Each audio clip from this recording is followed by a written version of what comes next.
ئیسلاحخوازانی حکوومەتی ناتوانن کەشتی تۆفان لێدراوی ڕژیم ئیسلامی ڕزگار بکەن. محەممەد خاتەمی سەرۆکۆماری پێشووی ئێران لە پەیامێکدا بە بۆنەی ساڵیادی شۆڕشی 1357 باسی لە پێویستی گەڕانەوە بۆ سیاسەتی ڕەفرمخوازانی حکوومەتی بۆ ڕزگارکردنی کۆماری ئیسلامی لە قەیرانێک کرد کە تیاداگیری خواردووە. خاتەمی لەو پەیامەداڵێ ئیسلاحخوازەکان بەشێکن لە کۆمەڵگایەکی فرەلایەن و خوازیاری گۆڕانی پێکاتە و ئاراستە و هەڵسوکەوتن، بەڵام بەرەندازی بەتایبەت بەو مەترسیانەی بۆ خەڵک و وڵات هەیەتی تەوسیە ناکەن. محەممەد خاتەمی لە بەیانیە دوور و درێژ و کلیشەیەکەیدا ڕێکاری پاراستنی کۆماری ئیسلامی، پاراستنی سیستمی ویلایەتی فەقیه و گاڵتە جارانەتر لەوەش ئیسلاحات لە مەجلیسی خۆبرێگان و لە سیستمی بەڕێوەبردنیدا پێشنیار کردووە.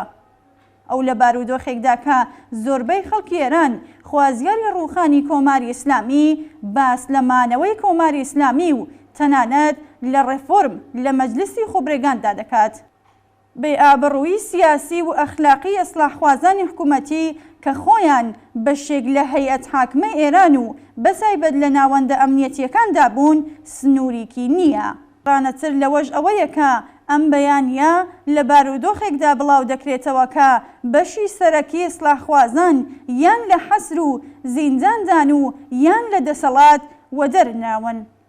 دامەزراوەی نەزەرسەنجی گومان لە نەزەرسەنجی ئەم دوایەدا وتوویەتی کە 81% خەڵکی ئێران و نزیک بە هەموو ئێرانیەکانی دەرەوەی وڵات خوازیاری گۆڕانی نظامی کۆماری ئیسلامی. ڕاستیەکەیەوەیە کە خەباتی خەڵک ساڵانێکە لە ئیسلاحخوازانی حکوومەتی تێپەڕیوە و هەوڵەکانی ڕژیم بۆ بوژانەوەی گیانی بەهێزیان کارێکی پێ ناکرێت.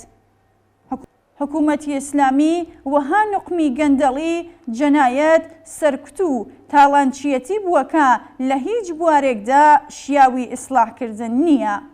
شەپۆلی شۆڕشی ژیناش خەیاڵی هێوەربوونەوەی نییە و هەوڵی ئیسلاحخوازانی حکوومەتی بۆ هاندانی خەڵک بە قبولکردنی نیزامی ئیسلامی بەرەو ڕووی شکست و ڕسوایی دەبێتەوە. ئێستاش هەم حکوومەت و هەم خەڵک دەزانن کە ئەم بارودۆخە ناتوانێ بەردەوام بێت. هەڵوەرین لە نێوخۆی حکوومەت گەیشتووەتە ئاستی کەسانی وەک موسەوی، کەسانێکی زۆر لە هێزە چەکدارەکانی ڕژیم کە ئامادە نەبوون بەرەو ڕووی خەڵکی ناڕازی تەقە بکەن دەست بەسەر کراون و زیندانی درێژماوەیان بۆ دیاری کراوە.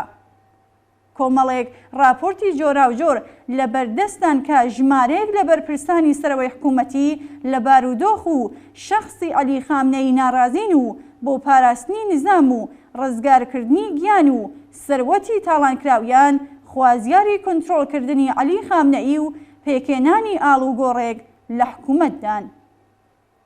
بارودۆخەکە بە شێوەیەکە کە دوای 4 مانگ لە شۆڕشی ژینا و 44 ساڵ لە حاکمیەتی کۆماری ئیسلامی نە خەڵک ڕازی بە قبولکردنی حکوومەتی ئیسلامین و نە حکوومەتیش دەتوانێت درێژە بە حکوومەتکردن و کۆنتڕۆڵکردنی بارودۆخەکە و بەڕێوەبردننی وڵات بدات. بێکاری و گرانی بێ ئەوپەر چەقۆی گەیاندوێتە سەر ئێسقانی خەڵک. دزیە نجومیەکان خێراتر بوون و هەر سەردارێکی سپا و هەر بەرپرسێک لە هەوڵی ئەوەدایە دەرفەت بێنێ تا ڕووخانی ڕژیم زۆرترین تاڵان و دزی بکات. خەڵکی ئێران عەزمیان جەزم کردووە کە حکوومەتی ئیسلامی بڕووخێنن. پیلانی هێنانە پێشی خاتەمی ئیسلاحخوازانی حکوومەتی لە سیستمێکدا کە شیاوی ئیسلاحکردنیە هیچ کارێکیان لەدەست نایێت و هیچ شتێکیش بێجگە لە ڕسوابوونی زیاتری پشتیوانان و ڕێبەرانی ئیسلاحخوازانی حکوومەتیان بەنەسیب نابێت.